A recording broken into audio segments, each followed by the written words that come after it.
Hello and welcome to Comic Drake, where I talk about comic books. My name is Drake. Thor has a bunch of awesome villains, and one of my personal favorites is Gorr the God Butcher. He made his first appearance in the Thor God of Thunder series, which is my all-time favorite Thor comic, and honestly one of my favorite comic books ever, period. So today, I want to give you his complete history, and since he mostly appeared in this one book, it's kind of like a dramatic reading, so enjoy. 3,000 years ago, on a planet without a name, a young alien named Gorr wandered his barren homeworld alongside his mother, both hungry and without water. The boy's father died of sun fever, and despite their misery, Gorr's mother assured him that their gods would always look out for them. Not too long after, wild creatures attacked. The young Gorr managed to escape, but his mother defended her offspring until her dying breath. Many years later, the child had grown into a man. His tribe was still starving, his pregnant wife and few children only surviving off of the occasional saltworm that he was able to rustle up. Like his mother though, Gorr's wife told him to keep faith and believe that the gods would provide. She fell off a cliff shortly thereafter. Months go by, and Gorr's offspring die off one by one, either from starvation or the sun fever that claimed his father all those years ago. After his final child was buried, Gorr could take it no longer. The gods had done nothing, and Gorr was rightfully angry that his prayers had gone unanswered. Unfortunately though, Gorr was also treated as a blasphemer by his fellow tribesmen, which led to stoning and banishment. As he wandered the wastelands, two gods locked in combat suddenly crashed in front of him, one in black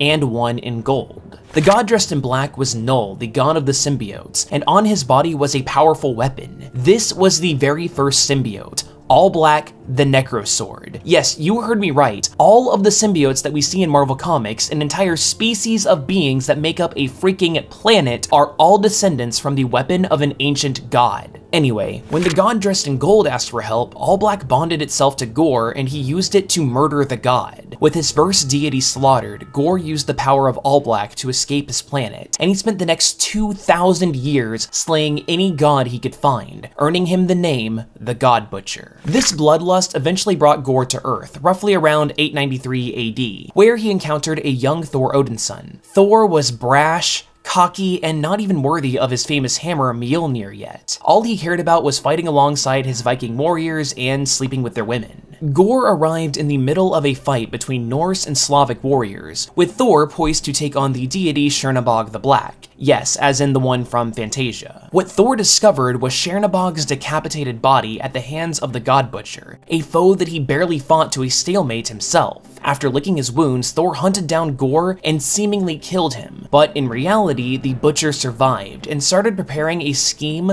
literally centuries in the making.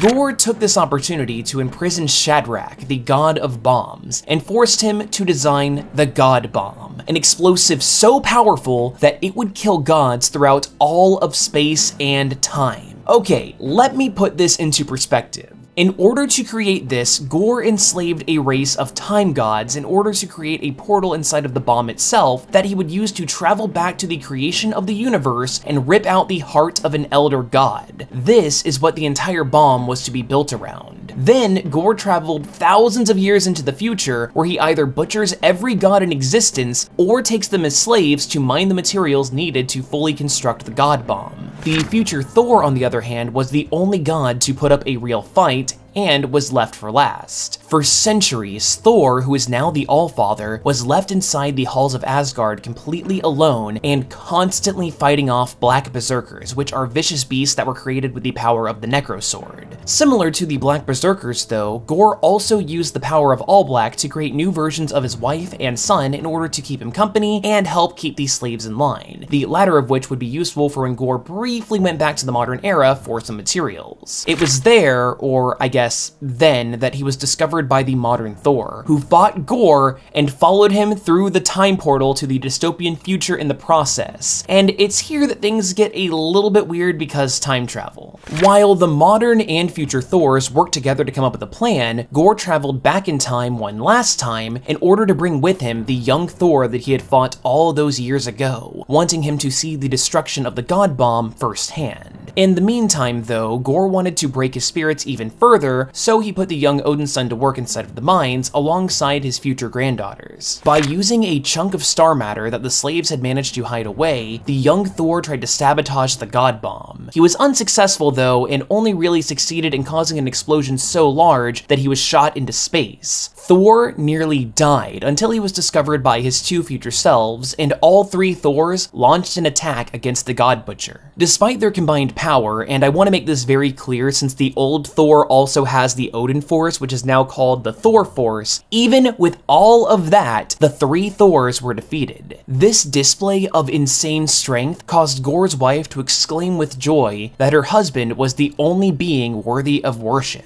He had become her god. Without hesitation, Gorr straight up murdered his wife there on the spot, claiming that he was no one's god. After slaying his wife, Gorr dragged the defeated young Thor over the god bomb, hoping to use his blood as the final component to its construction. But Odinson rallied his strength and bit an eye right out of the God Butcher's skull. The older Thor similarly rallied as well, with the modern Thor using two freaking Mjolnirs at once in order to attack the God Bomb with all of their combined might. In order to help mitigate the blast, the modern Thor absorbed the explosion into himself, but also managed to take All Black with him. With the strength of both hammers and the freaking Necro Sword, Thor delivered a blast that nearly killed Gorr. In this weakened state, Gorr's son confronted his father. Apparently, he had found his mother's dead body and criticized his father for becoming the very thing that he claimed to hate, a god. With that, the artificial child melted away, and the young Thor decapitated the fallen butcher, putting an end to his terror once and for all. Although he acted as a major antagonist, Gorr really hasn't made any appearances outside of the story, which makes sense considering that he was killed. And although this series dives into a lot of Gorr's history and motivations, there is still so much that we don't know about him. I really do think that a large reason why he works is that he hasn't gotten to the point of overuse like so many other comic book villains, and there is still somewhat of an air of mystery to him. And really, that's all there is to him.